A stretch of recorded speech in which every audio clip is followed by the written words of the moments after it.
Olá, pessoal. Vamos para a nossa aula A293. É uma aula onde eu especifico para vocês qual deve ser o disjuntor geral do quadro de distribuição da residência. Esse disjuntor deve ser igual ao disjuntor do medidor? Como é que deve ser esse disjuntor? Então, essa aula visa mostrar para vocês que deve ter, sim, um disjuntor geral no quadro de distribuição da sua residência. E esse disjuntor eu vou mostrar para vocês se esse valor do disjuntor deve ser igual ou deve ser menor do que o disjuntor do medidor. Então, sigam essa aula agora. Olá, pessoal. Vamos para a nossa aula A293. Uma aula com o foco no disjuntor do padrão de energia e o respectivo disjuntor geral da residência. Muitas pessoas ficam na dúvida. Qual é o disjuntor geral da residência? Dado que o disjuntor geral do medidor, ele é especificado e recomendado pela concessionária de energia. Então, vamos lá. Qual o valor do disjuntor geral da residência? A resposta é o seguinte: o disjuntor geral da residência vai depender do tipo da alimentação, se é monofásica, bifásica ou trifásica, e do cálculo da corrente em função da demanda. Mas veja vocês, no meu cenário de exemplo, eu tenho um padrão de entrada, que é o meu medidor, onde eu tenho o meu medidor, tem a entrada da linha de energia, né, na entrada, no ramal de entrada, e tenho aqui a saída para a carga. E aqui vocês podem observar que eu tenho um disjuntor de 50 amperes, e vocês podem observar aqui o neutro aterrado, conforme aulas anteriores que nós já vimos. A seção desse condutor é de 10 milímetros quadrados.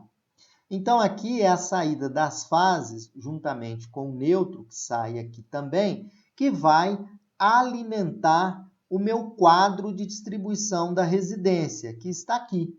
Aí a pergunta é o seguinte: qual é o disjuntor geral da minha residência? Qual deve ser esse disjuntor geral? Esse disjuntor geral é que vai alimentar todos os circuitos internos da residência. Já adianto que é obrigatório a colocação desse disjuntor geral. Mais à frente eu mostro para vocês.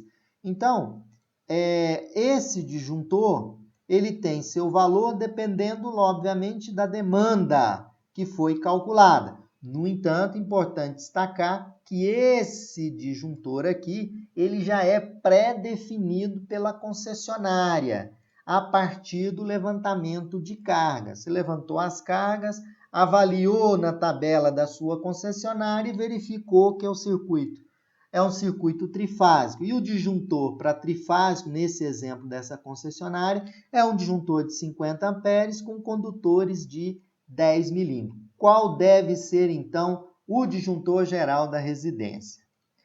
Bom, aqui eu fiz uma ilustração do desenho anterior, onde eu tenho aqui uma entrada trifásica, tem aqui o meu medidor, né? Esse é o diagrama que a gente chama de diagrama unifilar. Tem o meu medidor e tem aqui um disjuntor de 50, tripolar de 50 amperes. A saída também é cabo de 10 milímetros. Qual deve ser o valor desse disjuntor geral? Eu deixei ele em branco aqui. Aí eu já vou adiantar para vocês que, como a alimentação é um cabo de 10 milímetros, o disjuntor geral, né, na verdade, a corrente do disjuntor escolhido, ela está nessa equação aqui, onde IB é a corrente de projeto, menor ou igual a IN, menor ou igual a IZ. Mas eu vou dizer para vocês a seguinte situação, que esse disjuntor aqui, geralmente, ele acompanha, na verdade, o disjuntor geral do quadro de distribuição acompanha o disjuntor do medidor. Se o disjuntor do medidor é 50, posso colocar o disjuntor aqui 50? Sim, desde que a fiação seja a mesma.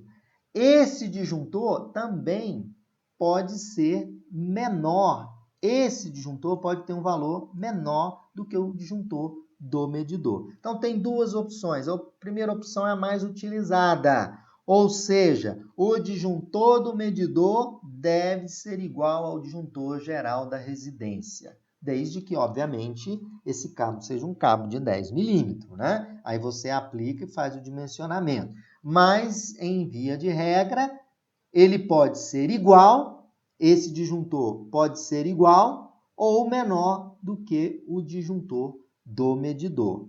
Então, também devo ter a seguinte conclusão, que sempre deve existir o disjuntor geral. Por quê? Porque a NBR 5410 ela exige a instalação elétrica, ela deve ser seccionada, de tal forma a facilitar as manutenções. Se você não coloca esse disjuntor geral, sempre quando existe a necessidade de manutenção geral, deve-se desligar o medidor aqui. Isso não é uma boa prática e não está em conformidade com a NBR 5410. Então, resumindo, o disjuntor geral deve ser igual ao disjuntor geral de entrada, ou seja, o disjuntor do medidor pode ser igual ao disjuntor geral da residência, ou o disjuntor geral aqui da minha residência pode ter um valor menor do que o disjuntor geral. Por via de regra, sempre eu tenho que ter esse ponto de seccionamento da instalação, ou seja, deve sempre existir o disjuntor geral no quadro de distribuição. Só relembrando aqui, a gente tem tomadas, iluminação, temos tomadas, circuitos diversos, chuveiro, só um exemplo mesmo, né? E o quadro também é aterrado, para que vocês observem que o disjuntor geral aqui, ele pode ser igual ao disjuntor do medidor, pode ser igual ou menor.